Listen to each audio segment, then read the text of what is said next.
Teba mukije kuzaho Eric Mage TV aho muri hose mwiriwe mwaramutse gitondo ciza umugoroba mwiza ijoro ryiza mwinga mwiza bivana aho rendazi ko Eric Mage TV mudukurikirana muri mu mpande z'isi zitandukanye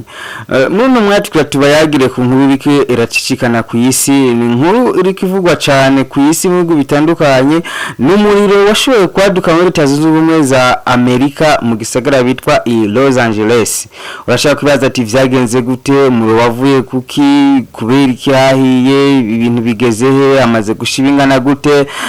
ingorane vyateye nizahe abene gihugu babaho hantu bimeze gute leta ivuga iki byose nivyo tugiye kuganira ninga kuri Eric Mage TV ndakwibutsa gukora subscribe na notification kugira ubandanye ubona makuru ari update ubandanye uronka ibintu bidasanzwe bidashaka kuronka handi dukurikirana ku mbuga hwaniro zacu Facebook Instagram Twitter ariyo X n'izindi mbuga zitandukanye nkuko nameje kwibabwira Leta Zunze Ubumwe za Amerika hari umuriro uriko uronona ibintu byinshi bitandukanye tukabibutsa ko Los Angeles ariho hasanzwe hari icicaro gikuru ca Hollywood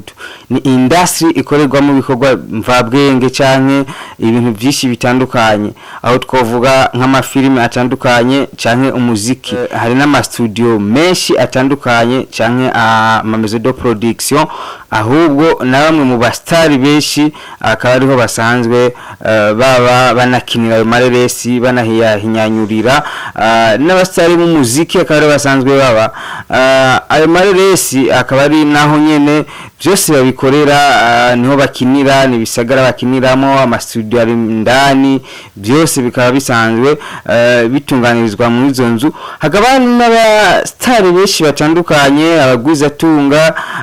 bo mu mici itandukanye basanzwe baba muri ico gisagara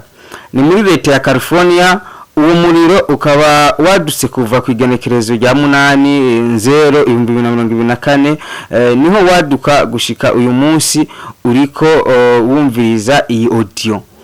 canke uraba iyi video uwo muriro ukaba utarazima naho abajeje intwaro bagerageje kuzimya ariko vyanse bakavuga ko abagera ku 11 bamaze kwasiga ubuzima ariko ivyo ni bitigi tangwa na leta naho bataramenya neza abaguye muri uwo muriro uko bangana hose hamwe kuko leta yategese ko abantu bose bahunga bakava muri ico gisagara hakaba kandi hari abarenga ibihumbi 185 bimuwe ku nguvu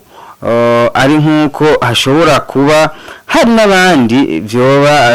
bitamenyekanye neza ko bo bagiriye ikibazo aho hantu canke umuriro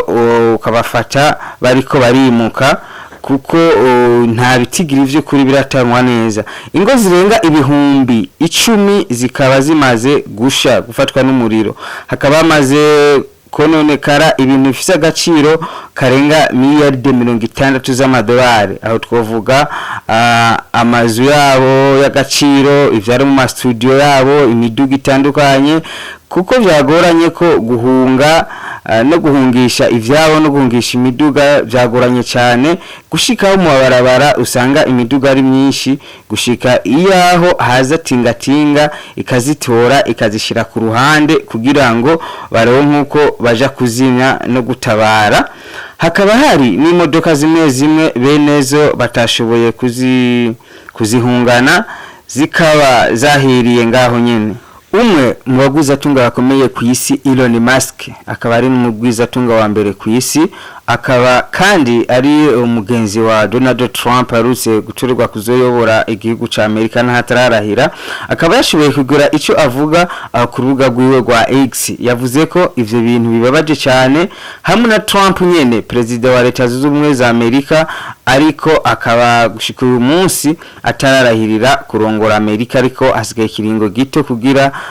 ashikire mu biro vya White House akaba yavuze ko habaye gusamara gukabije kwa guverineri w'intara ya California kuko basanze kizimyamoto zo mu barabara atamazi arimo ivyo bikaba vyatumye bigorana kuzimya n'ingoga ubu hakaba hariko hifashishwa indege, ariko bikigoranye cyane kuko ntivyoroshe kuko indege ziratwara amazi zikazimya kuko uwo muriro ugururwa n'umuyaga. Leta ikaba yaciye ifata ingingo yo gufungura ifungwa zigera kuri majanirwe kugira ngo bagende gufashanya n'abazimya. Umuririmbyi Chris Brown akaba yamaze gutangaza ivyo biheze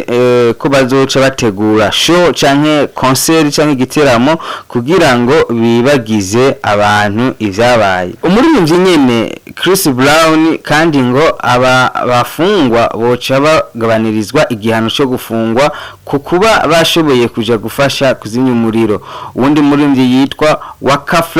Flame ati hari ibintu turaba bikatubabaza kuba hari imiliyaride zirenga amajana 150 z'amadolari dufashisha Ukraine mu ntambara, ariko twebwe bikaba vyatunaniye kuzimya uno muriro ngaha muri California mu gisagara ca Los Angeles. Perezida Joe Biden akaba yihanganishije abenegihugu, ariko rero si ubwa mbere uwo muriro waduse muri ico gisagara gikomeye muri Leta Zunze Ubumwe za Amerika kirimwo ubutunzi bukomeye cyane, kuko haravugwa ko hari n'amabanke akomakomeye cyane iyo bayahiye agatokombera. Ikivugwa cyane mu byateye uyo muriro bavuga ko ari umuyaga, kuko bazimya inzu imwe umuriro ugaca ugurukira ku yindi nzu. Rero ujejwe kuzimya umuriro muri ico gisagara avuga ko ivyo biriko birabagora cyane, kuko uwo muyaga ngo ukaba ufise ibirometero 160 ku isaha imwe. Kugeza ubu hari ubwoba ko abahitanywe n'uwo muriro bashobora kwiyongera. Ivyo umuriro bikaba byabasize aho batariko batora neza ivyari byo, ariko hari bamwe batanguye kuvuga ko ibiriko bibera i Los Angeles ataho bitandukaniye n'ivyanditswe muri Bibiliya yera bivugwa ko umuriro waturiye ugatongora ibisagara vya Sodoma na Gomora kuri Loti.